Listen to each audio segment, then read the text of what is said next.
Hey everybody, welcome to today's PowerPoint lesson. So today we're going to be talking about genre analysis and ideas that you should consider for structuring your essay. So last week we talked a little bit about the idea of how I did a genre analysis using the concept of viral videos, and I showed you guys some of the videos that I used for my analysis and told you how we broke them apart and thought of them in the sense of what commonalities do all these videos have that makes them go viral. And so that is what a genre analysis is. My genre analysis was the genre of virality, specifically applied to videos, short videos on the internet. And my research question was what made them go viral? And so I would break them apart and analyze the data that I collected and to try and make those determinations. So today, though, we're going to be looking at like this idea as connected to your majors. So unfortunately, your topics may not be quite as fun as doing a genre analysis on viral videos, because I'll admit I did have a lot of fun with that. But it's still useful. And so it's a way for you to understand the genre of your field and to understand how communication is written. And so this is a presentation that I developed to kind of guide us in that direction. But because I'm not familiar with your fields in particular, I may be using some general ideas, but you should still be able to get what I'm saying and apply it to your own field. So let's go ahead and get started then. So we're going to begin with the idea of essay structure. So what should your essay look like, right? So you've seen the prompt. It's going to be a few pages long, and there's certain expectations to meet. So you're going to start off in the introduction with a brief description of the genre that you're focusing on. So tell me a little bit about your field and how you guys communicate. Is it through, now you can think of this in a general sense, how the field communicates. Is it through journal articles? Maybe your field doesn't have that. Do you guys have newsletters? Do you guys have websites? How do you guys communicate with each other to talk about emerging issues and maybe research that's being done in your field? So include a brief description of your genre type. You want to talk about your artifacts, so you're going to collect artifacts, whatever that is. So if it is like, different web magazines, you would collect the sites, you would list them and talk about them. And then you want to talk about where your artifacts originated from. So particular websites, particular journals, or what have you, wherever they came from, you would state the source. And then you want to have a thesis, either implied or stated, for the purpose of your analysis. So I think for this essay, it's kind of a given. But for example, if you want to analyze what makes a top grossing cookbook, you would get some cookbooks that were top grossing and maybe search for the commonalities of those. Or maybe you want to discover what elements go into the summer breakout novels. And so you would get a collection of summer breakout novels and look through them and see what novelties that they have in common that appeals to their readership. And so it'd be those sorts of ideas. And so for your guys' essays, you would want to look for commonalities in how they somehow give you guys information or present you guys with topics or discussions that your field focuses on. Okay, next slide. So analysis discussion for the body paragraphs. So let's talk about the audience and the purpose. So how we're going to break this up, the body paragraphs, is there's going to be specific themes that I think you could write about. So the first paragraph or first couple paragraphs maybe, audience and purpose. So just cover these points, I think would be helpful, right? Like this could lead your body paragraphs discussion. So who is the intended audience of the genre? What discourse community or communities is the audience in? What is the audience likely to know about the genre topic or want to know, and why? How much time will this audience want to spend with the information presented in the genres? What is their purpose for interacting with the genre or interacting with the artifacts? And then what is the purpose for the information presented in the genres? Is it to inform, to persuade, to entertain, skill development? So those sorts of ideas. And this may seem like no-brainers, but when you get a collection of artifacts together, you want to be able to have guiding questions that you can rely on to give you some kind of basic information. And so this is the sort of basic information that you want to look at in an analysis, like the reasons what and why, those sorts of questions you want to have answered. And so, for example, how much time will the audience want to spend with the information presented in the genre as well? You may not be able to poll everybody that consists of the audience, but you can look at how the information is structured. So if it's on a website, does it go beyond a first page? If it's available online, is it in PDF format? Typically PDF formats are for longer works. Or is it just short video clips? So that should tell you something about the creators of the content knowing their audience. Like, no, our audience is not going to want to spend more than 10 to 15 minutes with this information because that's just not what they're going to give us. So, or if you guys have files to go through, then the audience would probably want to work at it at least for a half hour to 60 minutes. So it's those sorts of indicators. And is the information given to you in bullet points where it's easy to find information and read, or is it in written paragraph form where you have to go through and read the entire artifact? So those sorts of ideas give you a barometer for how much time the audience is going to want to spend with the information that's presented. So next would be rhetorical considerations. So how does each genre help to establish the information's credibility? Is it effective? So where does, in your genre, where does the information come from? Are they citing experts in the field? Are they citing state officials?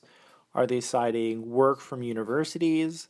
Where is this information coming from, and how is it credible? And how does that lead it to be effective?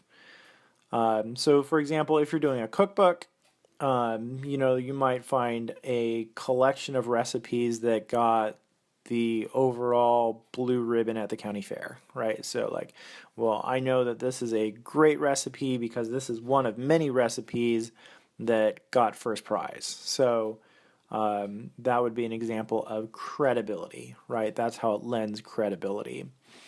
For the second bullet point here, how does each genre help to evoke an emotional response from the audience?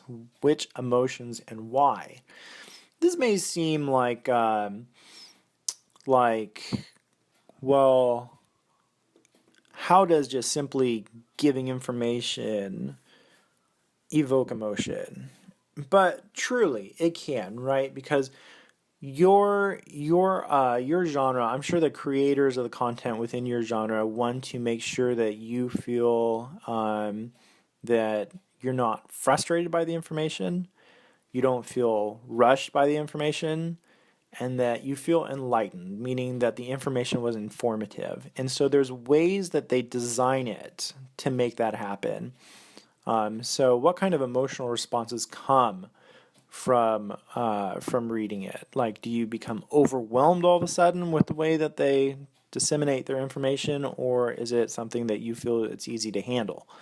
So think about those emotional aspects as well. It's not always happy, sad, thrilled, scared, those sorts of emotions that we think about in literature. But there are certainly emotions that we feel um, when we read other information. So, finally, what types of evidence are used to support the claims of the information in the genres? Is it appropriate? Why or why not? So think about, if they make claims, what kind of evidence are they using? Are they using personal experiences? Are they using academic sources? Are they using acceptable sources, things like news reports or state officials or government officials and so on? And is that appropriate in your opinion? Like, is it enough to support what they're saying? So those are some rhetorical considerations, and now we can move on to the idea of structure of the genre. So how is the information shaped by the genre? So consider limitations in freedom of space, time, layout, audience, and so on. So what I mean by this is, like, if you get if you look at a recipe, right? Particularly one online now, you typically see the heading, what the recipe is called. So we can call that a title, perhaps a picture directly underneath that or nearby it. And then you see an ingredient list for everything that you'll need, measured out, and then you will see directions, right?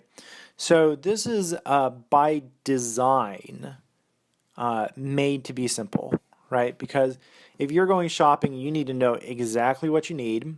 And then when you're cooking, you need to know exactly the order in which to mix everything together. They don't have to write them this way. They could just have a simple paragraph, kind of like imagine it in MLA format, just a boring title. And then you have a single paragraph where the directions and the ingredient lists are mixed together.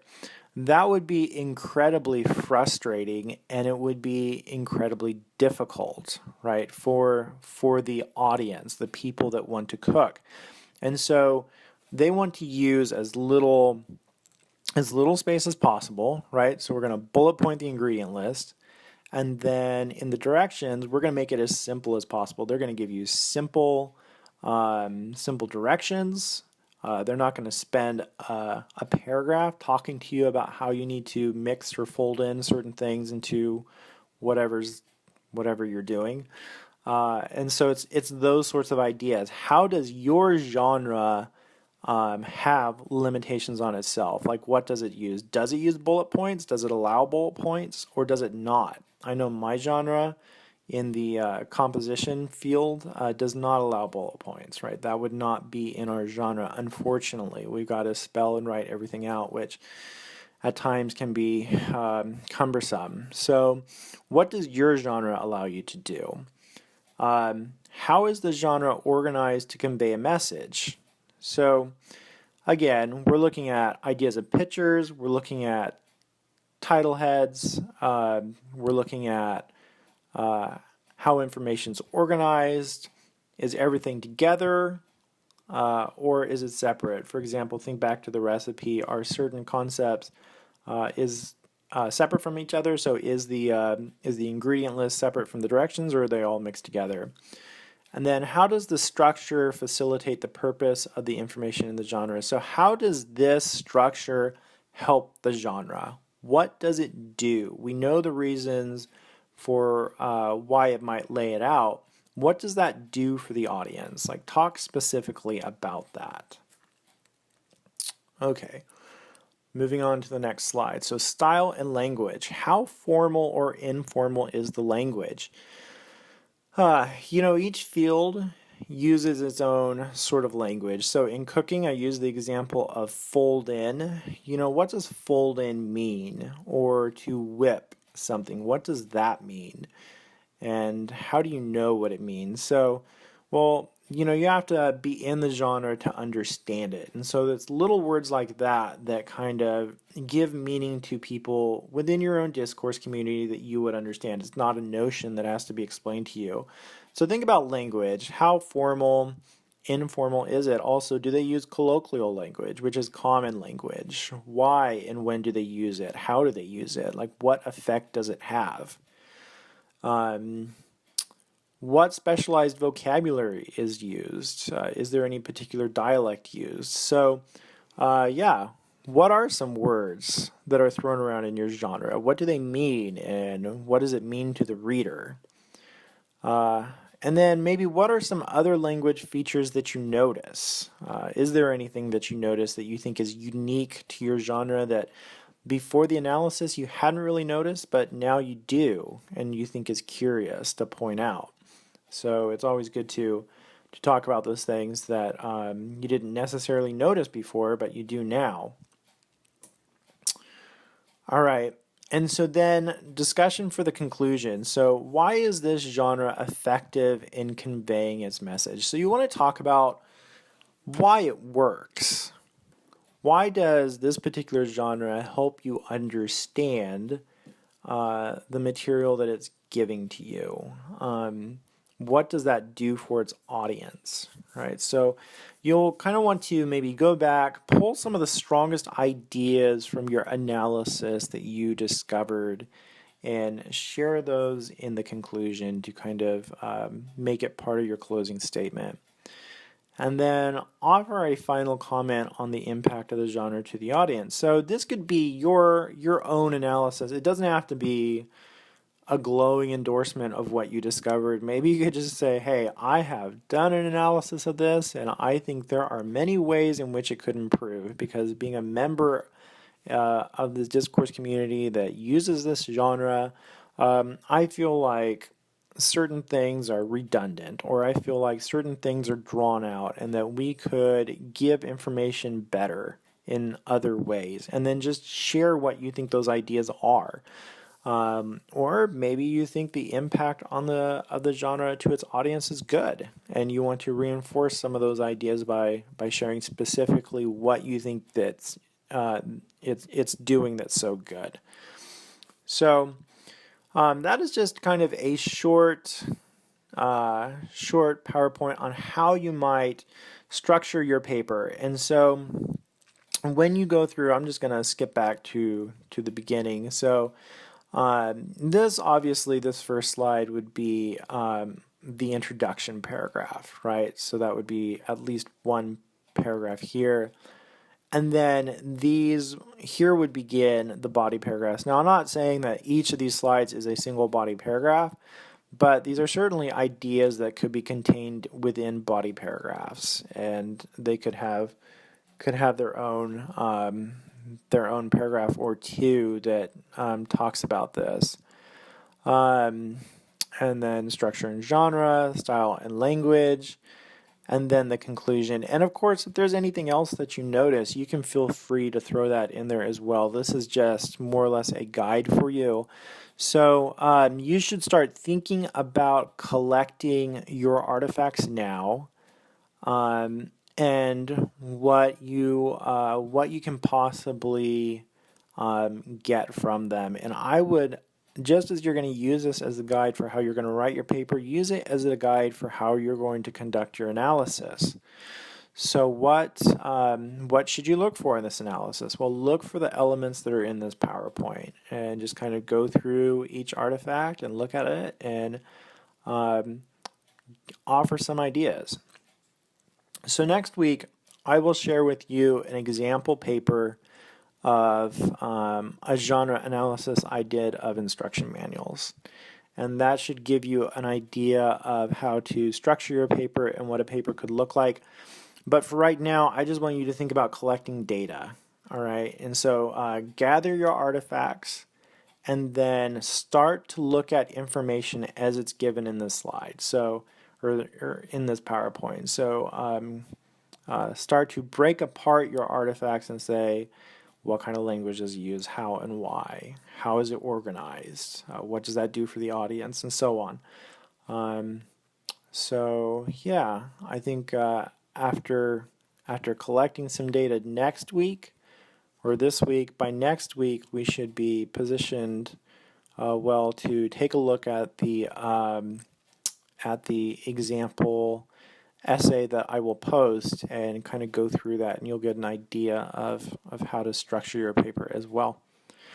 All right, I think there is another video also, but not by me. It's one that you've seen before, but there's a certain section we're focusing on this week. So there's that you can go through and watch to also kind of just help you out with a general idea of a genre analysis. All right, well, good luck, and I look forward to reading your guys' discussion posts this week.